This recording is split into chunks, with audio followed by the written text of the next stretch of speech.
ब्रिजेश अवस्थी पश्चिम बंगाल में अब तो कोई भी महफूज नहीं है और ममता बनर्जी कह रही है उन्हें बदनाम किया जा रहा है। आदित्य जी, आज ये कोई आइसोलेशन की घटना नहीं है। आप पिछले 5 या 7 वर्षों में देखेंगे लगातार जिस तरीके से पश्चिम बंगाल में हिंसा की राजनीति हो रही है, कोई भी प्रदेश ऐसा नहीं होगा। मैं इसमें बीजेपी और बाकी की बात नहीं कर रहा हूं, जहां पर जीत के जश्न में लोगों को, वोट देने वालों को इस तरीके से मारा गया हो, उनकी हत्याएं की गई हो, हत्या करके पेड़ पे लटका दिया गया। अब सीपीआई वाले लोगों को तो मैं क्या जवाब दूं?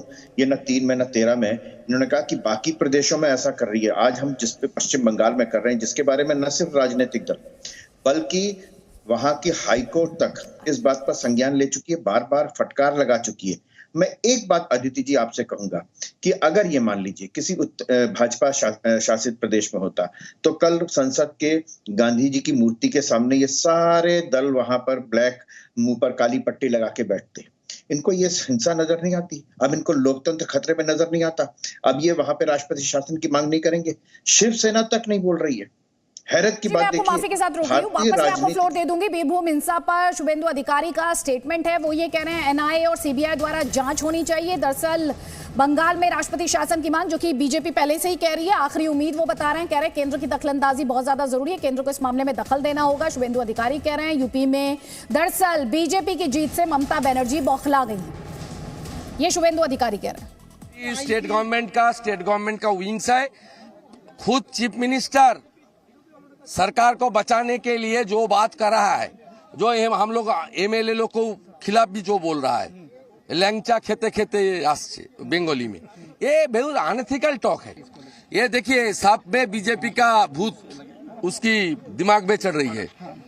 ये उत्तर प्रदेश का चुनाव जीतने का बात है, उसका दिमाग थोड़ा डिस्टर्ब हो गया। तो क्या करें, क्या कहना चाहिए आप? नहीं, ये सीबीआई एनआईए होना चाहिए। सेंट्रल फॉरेंसिक तो आ रहा है, जो दूध का दूध पानी का पानी होना चाहिए। सेंट्रल गवर्नमेंट को इंटरवेंशन करना। ब्रिजेश अवस्थी, जल्दी से आप बात पूरी कर लें। शुभेंदु अधिकारी का स्टेटमेंट हमने अपने दर्शकों को सुनवाया, राष्ट्रपति शासन को आखिरी उम्मीद बता रहे हैं। जल्दी से आप बात पूरी कर लें, उसके बाद बादल देवनाथ आपको फ्लोर दूंगी। प्लीज प्लीज, पहले ब्रिजेश अवस्थी, उसके बाद राम पांडे।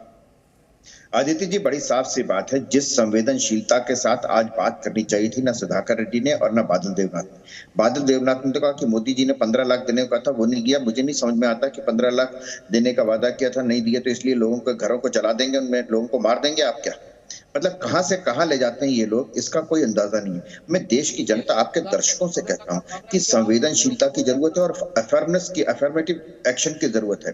अफर्मेटिव एक्शन का मतलब है इस लोकतंत्र में वास्तव में आप देख लीजिए कि अगर पश्चिम बंगाल में एक अराजक मुख्यमंत्री को पद देने पर यह हाल हो सकता है जिसमें कोई लगाम नहीं है, कोई केंद्रीय एजेंसी वहां पर जाती है, उसका घेराव होता है, उन पर पथराव होता है, उनके अधिकारियों को बंधक बना लिया जाता है घर में।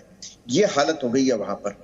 अगर राष्ट्रपति शासन, मैं कहता हूं कि तमाम राजनीतिक दल इस बात से सहमत हैं, तो कल संसद में इस बात पर एक प्रस्ताव लेकर के आए कि पश्चिम बंगाल में जो हिंसा है, तमाम राजनीतिक दल लोकतंत्र की रक्षा का जो नारा या जो पाखंड करते हैं, आज उनको पाखंड को सामने लेके आना चाहिए कि आप इस समय पश्चिम बंगाल में जिस तरीके की हिंसा हो रही है उसमें राष्ट्रपति शासन लगे। आपने इंपॉर्टेंट सवाल उठाया था, संविधान की बात की थी, लोकतंत्र की बात की थी। राम पांडे, कांग्रेस पार्टी को भी लोकतंत्र और संविधान खतरे में दिखाई दे रहे हैं या नहीं? ये जो बंगाल की हिंसा है, ये टोटल गंदी राजनीति का दुष्परिणाम है। और जैसा कि अभी जो सज्जन बोल रहे थे, राष्ट्रपति शासन लगना चाहिए, तो राष्ट्रपति शासन फिर साथ ही साथ यूपी में भी लगना चाहिए। यूपी में तो सरकार के संरक्षण में हत्याएं की जाती हैं, वहां तो लोग आपस में लड़ गए थे और जो मरता है वो तो बर्बाद होता ही है, ऊपर जाता है, जो मारता है वो भी जिंदगी भर जेल की चक्की पीसता है। आपको मैं यहाँ पर रोक रही हूँ, हमारे साथ भाजपा के सीनियर नेता कैलाश विजयवर्गीय जी जुड़ गए हैं। कैलाश जी, बहुत बहुत थैंक यू, धन्यवाद, आपने जी न्यूज के लिए वक्त निकाला है। सबसे पहले तो ये बहुत ही दुखद जो पश्चिम बंगाल में हुआ है, ममता बनर्जी कह रही हैं कि उन्हें बदनाम किया जा रहा है, आपका जवाब? देखिए, टीएमसी के लोगों का ही झगड़ा है। टीएमसी के लोगों ने ही टीएमसी के लोगों को मारा है, बल्कि आम जनता के साथ भी बहुत ही दुर्भाग्यपूर्ण तरीके से उन्होंने घरों में आग लगाई है। तो कुल मिलाकर मैं शुरू से यह कहता हूं कि बंगाल में डेमोक्रेसी नहीं है। वहां पर एक नेक्सस काम करता है, अधिकारियों का, अपराधियों का और राजनीतिक दलों का। कुल मिलाकर पूरे की पूरे प्रदेश के अंदर डेमोक्रेसी समाप्त हो गई, कोई बोल नहीं सकता।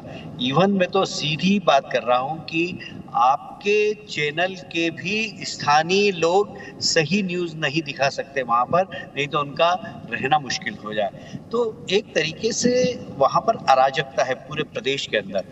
ये एक उसका उदाहरण सामने आया। ऐसी घटनाएं रोज होती है, रोज हत्याएं हो रही है। कम से कम भारतीय जनता पार्टी के 400 से ज्यादा कार्यकर्ता पिछले 4-5 वर्षों में मारे गए।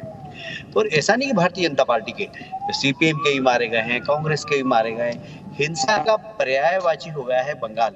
और कम से कम घटना कोई होती है तो सरकार की भूमिका उसके बाद देखी जाती है कि सरकार क्या कर रही है। पर दुर्भाग्य से सरकार में कुछ अपराधी लोग बैठे हुए हैं जो ये सब घटना को अंजाम दे रहे हैं, और इसलिए वहां पर सामान्य जनता अपने आप में बहुत परेशान है। और एक मैं कह सकता हूं कि अराजक प्रदेश हो गया पश्चिम बंगाल, तो अतिशयोक्ति नहीं होगी। कैलाश जी, मैं आपको और नेटवर्क्स के बारे में तो नहीं, लेकिन जी मीडिया के माध्यम से और जी मीडिया के बारे में इतना जरूर एश्योर कर सकती हूँ कि जी मीडिया सही, सटीक और लोगों से जुड़ी हुई खबरें हमेशा से दिखाता है और हमेशा दिखाता आएगा। किसी तरह के प्रेशर में जी मीडिया कभी झुका नहीं है, डरा नहीं है। आप इस बात को लेकर आश्वस्त रहिए।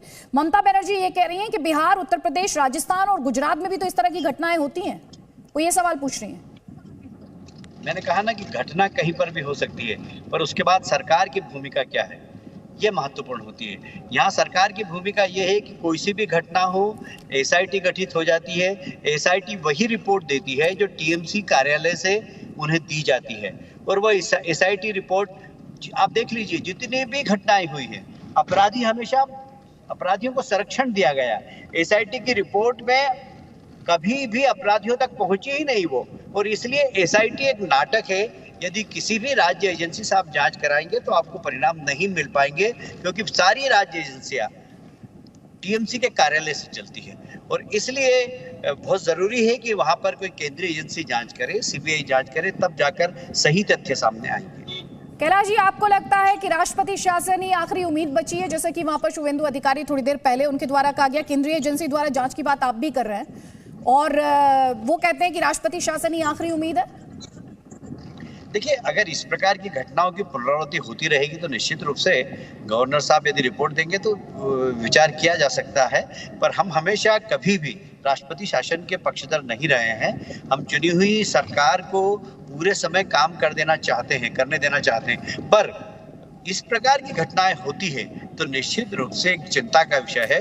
दुर्भाग्य की बात है कि गवर्नर जब कोई टिप्पणी करते हैं तो जिन प्रकार के शब्दों का उपयोग उस प्रदेश की मुख्यमंत्री करती है, मैं समझता हूं कि ये संविधान की सीधी धज्जियां उड़ाने का काम करती है। तो कुल मिलाकर वहां पर भारत का संविधान नहीं है, वहां पर ममता जी जो बोलते हैं वही सही है, वही कानून है। ये स्थिति बंगाल में हो चुकी है। Presenting B News app, available on Google Play and App Store. Download it now.